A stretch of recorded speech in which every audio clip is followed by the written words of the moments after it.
Histoire mondiale de la France, ouvrage collectif dirigé par Patrick Boucheron. Aujourd'hui, 1968, un spectre hante la planète. Écrit par Ludivine Bantini, lu par Lucie Banquet, Jean-Baptiste Pasquier, Gwendoline Affilé et Ludivine Bigot. 13 mai 1968. Lors de manifestations gigantesques organisées dans tout le pays, on entend le slogan « 10 ans, ça suffit ». Le lendemain, les ouvriers de Sud Aviation, à Bouguenais près de Nantes, reconduisent la grève et occupent leur usine. Commence alors à circuler un pastiche, procédé cher aux situationnistes. C'est une bande dessinée détournée, avec un James Bond déclarant sentencieusement « Un spectre hante la planète, le spectre des travailleurs de Sud Aviation. Toutes les vieilles puissances de la Terre se sont groupées en une organisation des Nations Unies pour traquer ce spectre. Le pape et le président du Soviet suprême, Wilson et Mitterrand, les radicaux de France et les policiers américains. » On aura reconnu l'accroche, parodiée du manifeste communiste lancé 120 ans plus tôt par Karl Marx et Friedrich Engels. Par-delà l'humour décalé et le jeu teinté de sérieux, un même internationalisme s'y dessine et s'affirme, un même ancrage dans une histoire-monde en train de s'écrire fiévreusement et dont les protagonistes imaginent qu'elle va balayer les puissants. Les événements français de 1968 peuvent ainsi se relire au prisme du monde où ils s'arriment.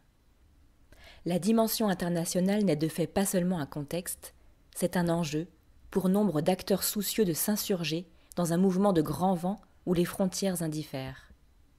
Certes, tous les protagonistes n'ont pas cette sensibilité aiguisée au dépassement d'un cadre national jugé trop étriqué. Les étudiants sont les plus déterminés à cette imprégnation par les circulations et les transferts. Le temps disponible, la possibilité de voyager et les bouleversements qui touchent partout les universités les avantagent en la matière. Il en va de même pour les organisations qui se réclament d'un projet révolutionnaire et se sont forgées dans l'internationalisme, qu'il s'agisse de l'anarchisme, du trotskisme ou du maoïsme. Dans le mouvement ouvrier dominé par le Parti communiste français, cet internationalisme s'est en revanche affaissé. Le retournement vient du Front populaire, quand le PC s'est réapproprié la Marseillaise, le drapeau tricolore et le 14 juillet. Il n'empêche, d'autres solidarités transnationales y sont à l'œuvre, en particulier entre travailleurs français et étrangers. La révolution chinoise, l'expérience cubaine et la résistance vietnamienne sont alors pensées comme des brèches, de celles qui fissurent l'ordre établi et brisent les hégémonies. Elles ébranlent les deux systèmes de domination, entre l'Ouest et l'Est. Elles lézardent aussi la relative harmonie de la coexistence pacifique. Chacun des deux camps est traversé de contestations qui les déstabilisent et les fragilisent. Et si Cuba a un tel retentissement, c'est non seulement par le charisme de Che Guevara, dont la mort récente avive encore l'aura, mais aussi par un internationalisme qui ne se réduit pas au discours. Jusqu'en 1967-1968, le régime de Fidel Castro se montre critique à l'égard de l'Union soviétique et prône l'extension de la révolution. En mai 1968, un comité d'action baptisé Centre d'information pour la Révolution voit dans les révolutionnaires cubains des poètes de l'action. Quant à la cause vietnamienne, elle est loin d'être un simple arrière-fond. Une génération reconvertit là sa lutte contre le colonialisme, dans le sillage de la guerre d'Algérie. L'opposition à l'intervention militaire états-unienne est l'une des étincelles de la contestation. À Nanterre, le mouvement du 22 mars est créé pour protester contre l'arrestation d'un militant appartenant au comité Vietnam national. 2 jours auparavant, en effet, les vitres de l'American Express avaient été brisées et l'action justifiée dans un tract, véritable concentré de solidarité internationale, en soutien aux étudiants qui, aux États-Unis, brûlent leurs feuilles d'enrôlement dans l'armée. Le 10 juin, au cœur d'une grève désormais généralisée, la Tribune du 22 mars publiera d'ailleurs un communiqué de l'organisation anti-impérialiste des déserteurs et insoumis américains. Dans le mouvement étudiant, on connaît bien ce qui se passe à Berkeley comme à Berlin, à Trente comme à Louvain. On sait ce qui a lieu aussi à Prague et à Varsovie. Ce savoir s'imprègne d'expériences pratiques, de rencontres, de circulation d'informations et de transmission. Les 17 et 18 février, quelques 500 militants français se rendent à Berlin pour une manifestation contre la guerre du Vietnam. Des liens s'y nouent ou s'y renforcent. Alain Krivine de la Jeunesse communiste révolutionnaire, la JCR, loge chez Rudi Dutschke du Sozialistische Deutsche Studentenbund, le SDS. Karl Wolff, autre dirigeant du SDS, vient à Nanterre évoquer le mouvement étudiant ouest-allemand. Fin mars, des militants belges arrivent de Louvain et témoignent de leur expérience dans leur université occupée. Après l'attentat perpétré contre Rudi Dutschke le 11 avril, des rassemblements de protestation se tiennent à Paris comme à Strasbourg. Des textes sont traduits comme le Manifeste pour une université négative, élaboré par des étudiants de Trente en Italie, théorisant le dévoilement des rapports de domination et proposant des contre-cours critiques et subversifs. Alors que l'explosion de contestation retentit dans la presse internationale, des étudiants viennent encore d'un peu partout en Europe. Parmi eux, des Anglais participent le 17 mai à la marche vers Renault-Billancourt pour opérer la jonction avec les ouvriers, et ils voient les grilles de l'usine se refermer devant eux, exprimant la méfiance d'une partie de la CGT à l'encontre de ces gauchistes dénigrés. Des jeunes gens, venus de Göteborg en Suède apporter de l'argent collecté pour les grévistes français, reçoivent le même accueil, hostile et fermé. Le 21 mai, Action consacre sa une au mouvement d'opposition extra-parlementaire à Berlin. En retour, la grève de quelques 7 millions de travailleurs en France et les occupations d'usines modifient la conception que se faisait jusqu'à présent le mouvement radical ouest-allemand à propos de la classe ouvrière.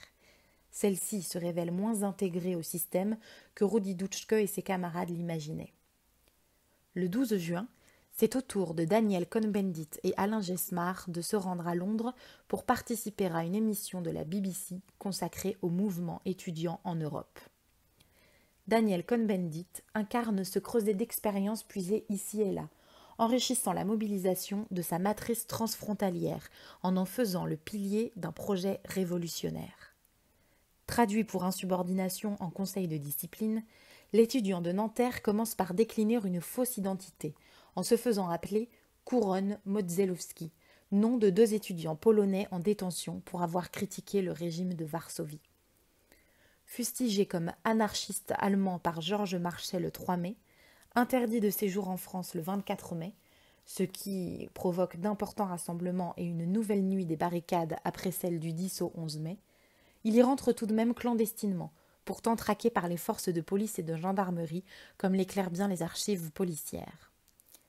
Le 30 mai, dans les manifestations anticontestataires qui rassemblent 1 million de personnes, notamment sur les Champs-Élysées, on entend parmi d'autres slogans « Renault au boulot » ou « Les cocos à Dachau », le rouquin à Pékin, entretenant l'idée d'une connivence avec la République populaire, quand le militant anarchiste de 23 ans rejette pourtant le régime maoïste comme sectaire et autoritaire. La priorité du mouvement étudiant est de manifester sa solidarité à l'égard des travailleurs, de briser la division sociale entre intellectuels et manuels, d'aider les ouvriers mobilisés en étant présents sur les piquets de grève à leur côté. L'expérience malheureuse de Billancourt ne doit pas masquer l'importance de telles solidarités effectives et actives. Les archives de police montrent que, dès les premières journées d'action en mai et jusqu'à l'éteignoir du mouvement fin juin, étudiants et jeunes travailleurs sont engagés ensemble dans les mêmes batailles rangées, les mêmes barricades et les mêmes échauffourées face aux forces de l'ordre.